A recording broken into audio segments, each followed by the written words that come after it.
So hello everyone, I hope you all are doing well. So today we are going to start with NCERT chapter number 4, carbon and its compounds, its second part. So अब second part में हमने क्या पढ़ना है, possible carbon skeletons पढ़ने हैं। Skeletons का मतलब कार्बन की स्ट्रक्चर्स। हम कार्बन चेन्स को कितनी तरह से लिख सकते हैं, मतलब आप एक हिसाब से बोल लो कि टाइप्स ऑफ कार्बन चेन्स के बारे में पढ़ना है। ठीक है, अब जो कार्बन चेन्स हैं वो हम दो तरीके से लिख सकते हैं, जैसे कि एक होती है स्ट्रेट चेन, ये इसको हम क्या बोलेंगे, स्ट्रेट चेन, जिसमें जो कार्बन एटम्स हैं वो एक स्ट्रेट लाइन में हो, उसको हम बोलेंगे स्ट्रेट चेन। और अगर जो कार्बन एटम्स हैं वो जो ब्रांच्ड में हो, जैसे एक ऊपर एक नीचे और दो स्ट्रेट हो जाएंगे, तो उसको हम क्या बोलेंगे, ब्रांच्ड। मतलब जो कार्बन के जो पॉसिबल स्ट्रक्चर्स हैं वो कितने हो जाएंगे, 2 हो जाएंगे। एक है स्ट्रेट और एक है क्या, ब्रांच्ड। इसको हम बोलेंगे ब्रांच्ड, इसको हम बोलेंगे स्ट्रेट। सो अभी हमने क्या करना है, फिलिंग करनी है वैलेंसीज ऑफ कार्बन एटम। जैसे कि हमने पार्ट नंबर 1 में क्या पढ़ा था कि जो कार्बन एटम है उसका एटॉमिक नंबर कितना होता है, 6 होता है। ठीक है, और जो उसकी कॉन्फ़िगरेशन थी वो ऐसी थी 2 और 4, है ना। कार्बन की जो एटॉमिक कॉन्फ़िगरेशन थी वो कितनी थी, 2 और 4, और इसके वैलेंसी इलेक्ट्रॉन्स कितने थे, 4। इसीलिए अभी हमने जो इसकी वैलेंसी है वो कैसे पूरी करनी है, 4 से। इसीलिए अब देखो, जैसे कि हमने कार्बन की करनी थी ना, यहाँ पे एक हाइड्रोजन एटम आना था, ये मिस हो गया मेरे से, यहाँ पे हाइड्रोजन एटम आना है। जैसे कि ये देखो, अब कार्बन है, कार्बन ये फर्स्ट हाइड्रोजन, ठीक है, सेकंड, ये थर्ड और ये फोर्थ, इसकी वैलेंसी पूरी होगी कार्बन की। सिमिलरली ये जो सेकंड कार्बन है इसकी ये कार्बन के साथ एक वैलेंसी पूरी होगी। सिमिलरली ये वाले कार्बन के साथ दूसरी, ये हाइड्रोजन के साथ तीसरी और ये हाइड्रोजन के साथ फोर्थ वाली। सिमिलरली जो ये वाला कार्बन है उसकी भी ये हाइड्रोजन 1, ये 2, ये 3 और ये 4। ऐसे हमने वैलेंसीज कार्बन्स की पूरी करनी है। सिमिलरली ये देखो ब्रांच्ड चेन, अब ब्रांच्ड चेन में भी कुछ नहीं है, इसमें भी हमने कार्बन की वैलेंसीज देखनी है। जैसे ये वाला कार्बन है, अब ये किससे अटैच्ड है, जैसे कि ये 1 हाइड्रोजन के साथ, इसकी एक वैलेंसी पूरी हो गई। सिमिलरली ये वाले हाइड्रोजन के साथ अटैच्ड है, मतलब इसकी दूसरी वैलेंसी पूरी हो गई।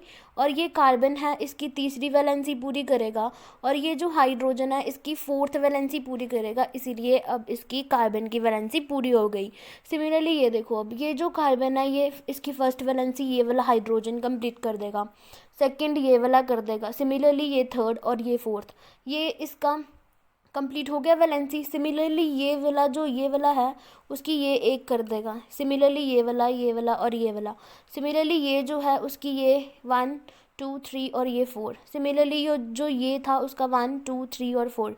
ऐसे हमने कार्बन वैलेंसीज की जो कार्बन है उसकी वैलेंसी पूरी करनी है, किसके साथ, 4 एटम्स के साथ। Okay, ring structured compounds. ठीक है, अब रिंग स्ट्रक्चर्ड कंपाउंड्स क्या होते हैं, जिसमें कि रिंग बनाई गई हो, इसको हम साइक्लोहेक्सेन्स की नाम से भी जानते हैं। ठीक है, साइक्लोहेक्सेन है, जैसे कि आपका बेंजीन भी एक रिंग स्ट्रक्चर्ड कंपाउंड है जो कि हम आगे फर्दर स्टडी करेंगे।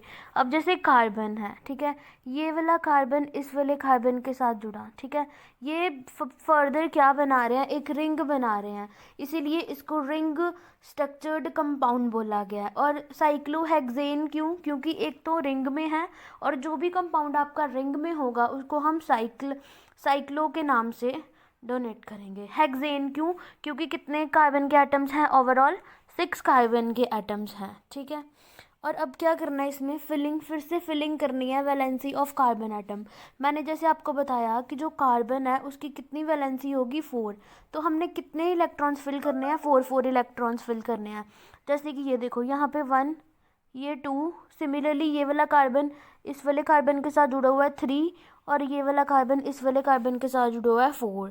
ठीक है, सिमिलरली अब इसका देखो, ये जो कार्बन है ये एक हो गया इसका हाइड्रोजन के साथ, एक वैलेंसी पूरी होगी। अब ये दूसरी वैलेंसी ये वाले हाइड्रोजन के साथ करेगा, अभी कार्बन के साथ ये पहले से ही जुड़ा हुआ है, 3 वैलेंसीज पूरी होगी, और ये वाला कार्बन फर्दर इसके साथ जुड़ा हुआ है, इसकी भी 4 वैलेंसीज पूरी होगी। और अब इसको आगे करके देखना फर्दर, ये 4 इसकी वैलेंसीज पूरी हो जाएंगी।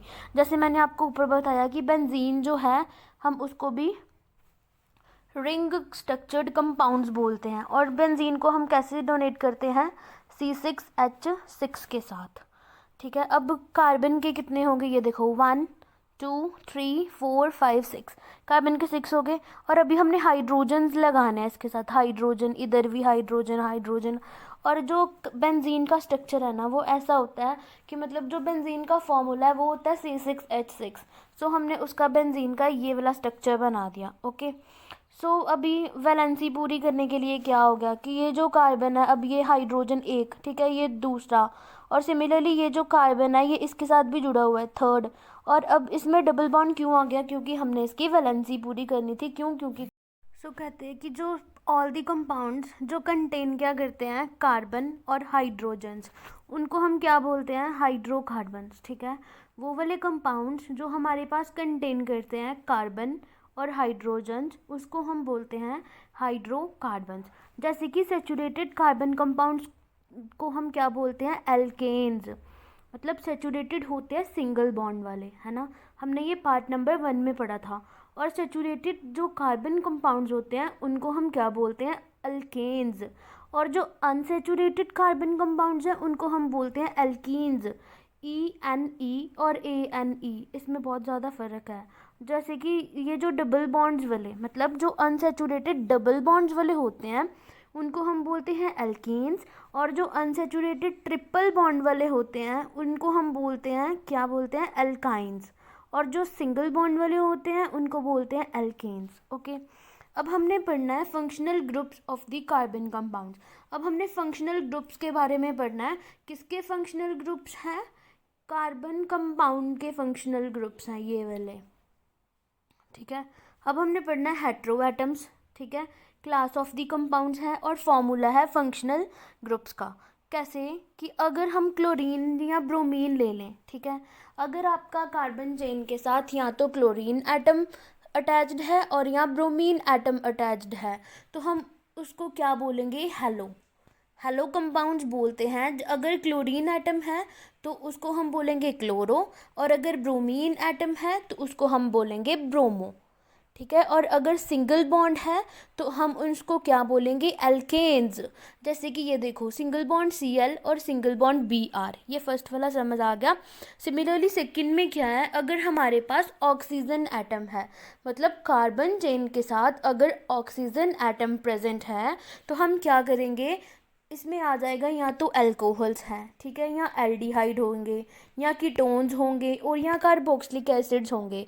अब ये चीज़ आपको लर्न करनी पड़ेगी कि अगर OH ग्रुप है तो हम उसको बोलेंगे क्या, अल्कोहल्स।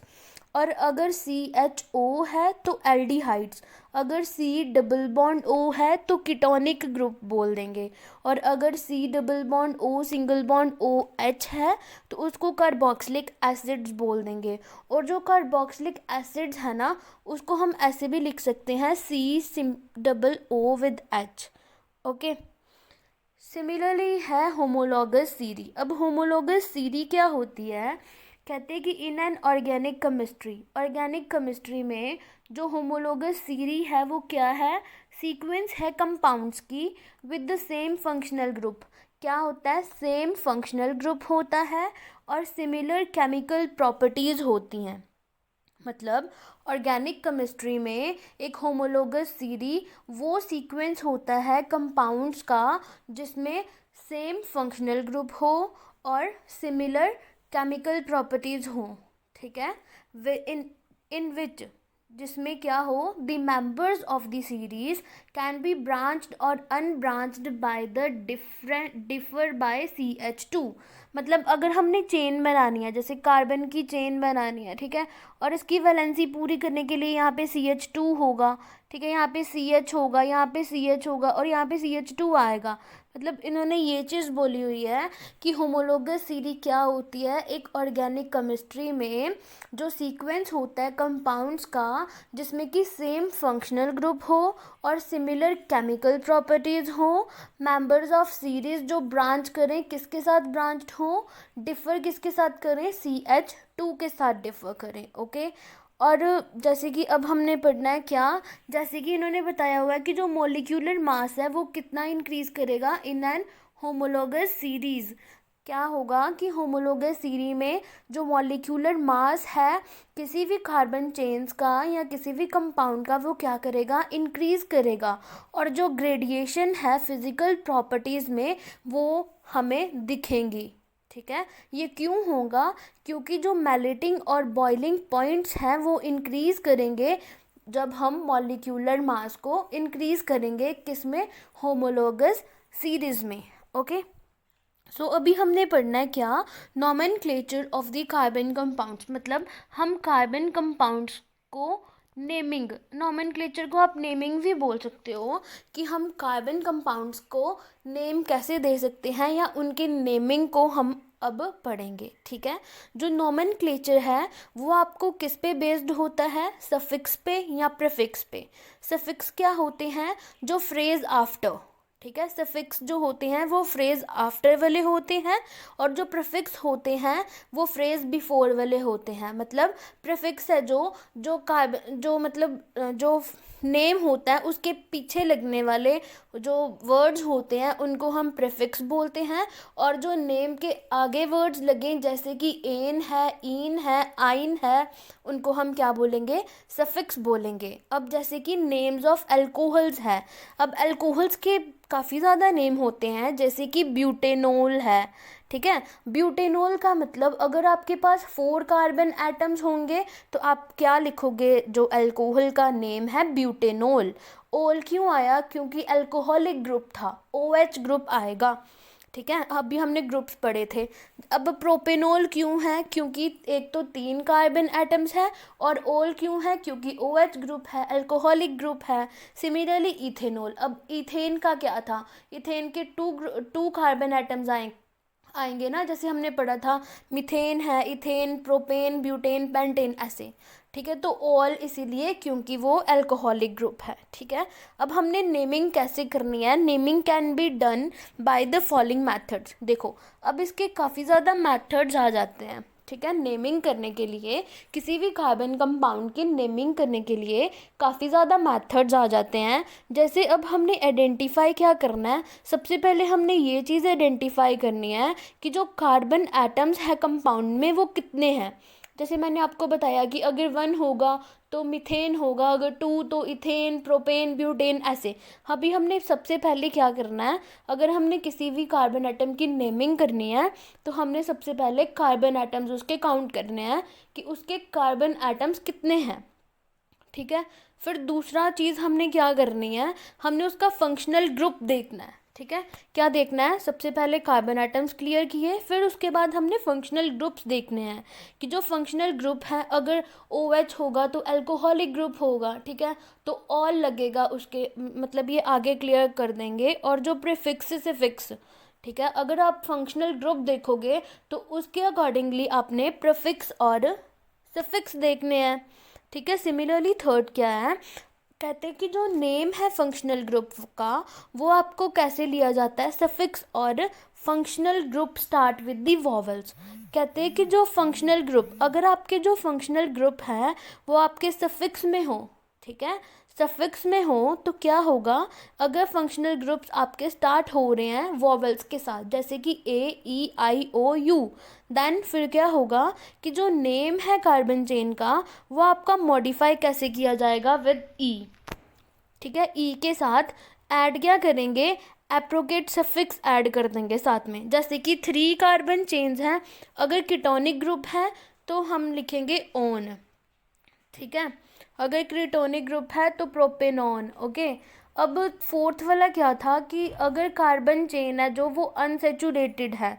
अनसेचुरेटेड का मतलब क्या है कि अगर डबल बॉन्ड वाली है तो फिर क्या होगा कि जो फाइनल एन है in the name of carbon chain is substituted by ene. अगर डबल बॉन्ड है तो इन आ जाएगा एन की जगह, और अगर ट्रिपल बॉन्ड है तो आइन आ जाएगा एन और इन की जगह। ठीक है, सिमिलरली इन्होंने आगे ये बताया हुआ है कि जैसे 3 कार्बन चेन्स है with a double bond would call the propene. देखो इन आ गया ना, अगर 3 कार्बन है तो ठीक है प्रोपीन आएगा। इन क्यों आएगा? क्योंकि डबल बॉन्ड है, और अगर ट्रिपल बॉन्ड है तो प्रोपाइन बन जाएगा। ठीक है, अभी हमने क्या पढ़ना है? क्लास ऑफ कंपाउंड्स पढ़ने हैं। अगर आपके पास हेलो एल्केन्स कौन से थे? अगर आपको क्लोरो है, ब्रोमो है, उनको हम हेलो एल्केन्स बोलते हैं। ठीक है, अब ये देखो इसमें कितने हैं कार्बन के एटम्स, 1 है। ठीक है, ये दूसरा है, ये तीसरा है, और ये साथ में फंक्शनल ग्रुप कौन सा है? क्लोरीन है, इसीलिए इसका नेम क्या हो गया? क्लोरोप्रोपेन। प्रोपेन क्यों? क्योंकि कितने एटम्स हैं कार्बन के? 3 एटम्स हैं, और साथ में क्या लगा हुआ है? क्लोरीन लगा हुआ है, इसीलिए इसका नेम क्या हो गया? क्लोरोप्रोपेन। सिमिलरली अब इसमें क्या किया हुआ? सिर्फ ब्रोमीन का चेंज किया हुआ है। ठीक है, तो इसका क्या नेम हो गया? Bromo propane. प्रोपेन एन क्यों? क्योंकि सिंगल बॉन्ड है, सारे ये क्या है? सिंगल बॉन्ड है। अब अल्कोहल्स का दिया हुआ है। ठीक है, अल्कोहल्स का मैंने सिफिक्स आपको बताया कि ओल होता है। ठीक है, अब OH ग्रुप लगा हुआ है, मतलब अल्कोहल्स हैं, तो इसका क्या हो गया? देखो 1 2 3, कितने कार्बन हैं? 3 है, इसीलिए प्रोपेनॉल हो गया। सिमिलरली अगर एल्डिहाइड ग्रुप है तो इसका सफिक्स क्या होगा? Al। ठीक है, और देखो C, ये देखो एल्डिहाइड हम कैसे देखेंगे? C double bond O with H, या हम इसको ऐसे, अगर COOH सिंगल भी लिखा हुआ होगा ना, तो इसका मतलब भी हमारे पास क्या होगा? एल्डिहाइड होगा। अब ये एल्डिहाइड ग्रुप है। ठीक है, और साथ में क्या? एल्डिहाइड का सफिक्स क्या था? Al, अल, है ना। तो अब इसके कितने कार्बन एटम्स हैं? 3 कार्बन एटम्स हैं, इसलिए इसका क्या हो गया? प्रोपे। जैसे कि फोर्थ है, अब फोर्थ में क्या है? हमें क्या दिया हुआ है? कीटोन दिया हुआ है। ठीक है, सफिक्स कीटोन का क्या होता है? ओन। ठीक है, अब ओन है तो देखो कीटोन का क्या था? C डबल बॉन्ड O लगा हुआ होगा, और अगर C डबल बॉन्ड O है तो उसको हम क्या बोलेंगे? कीटोनिक ग्रुप है। ठीक है, और कीटोनिक का हमने सफिक्स पढ़ा क्या होता है? ONE। तो सिमिलरली ये सिंगल बॉन्ड्स क्या हैं, इसीलिए इसमें क्या हो गया? प्रोपेनॉन। ठीक है, सिमिलरली फिफ्थ आ गया कार्बोक्सिलिक एसिड का, और इसका सफिक्स क्या होता है? Oic acid. ठीक है, अब देखो C single bond O, H with double bond O, ये इससे आपको पता चलेगा कि ये क्या है? कार्बोक्सिलिक एसिड है, तो इसका सफिक्स से हमने क्या लिख लिया? क्या है ये? Propanoic acid. सिमिलरली एल्कीन्स, अब ईन्स आ गया, ईन्स मतलब डबल बॉन्ड्स आ गए। ठीक है, इसका सफिक्स होगा ईन। देखो अब क्या है? मीथेन, इथेन, प्रोपेन, ये देखो ये कार्बन के कितने एटम्स हो गए? 3। तो हमने सबसे पहले कार्बन के एटम्स देखने थे, तो इसका हो गया प्रोप। ठीक है, और इसमें क्या है? अब डबल बॉन्ड है, तो क्या हो गया? ईन। तो क्या हो गया? प्रोपीन हो गया इसका नेम। ठीक है, सिमिलरली एल्काइंस है, एल्काइंस का सफिक्स क्या होता है? YNE, आइन। ठीक है, और एल्काइंस है मतलब ट्रिपल बॉन्ड होएगा। देखो कार्बन के कितने हैं? 1 2 3, मतलब प्रॉप आएगा, और ये क्या है? ट्रिपल बॉन्ड है, इसीलिए क्या आएगा? आइंस आएगा।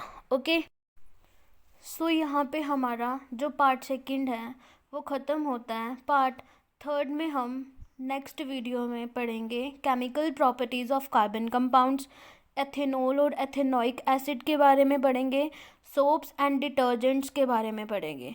ठीक है, तो सो थैंक यू। अगर आपको ये वीडियो अच्छी लगती है प्लीज़ लाइक करें, शेयर करें, सब्सक्राइब करें। Thank you so much.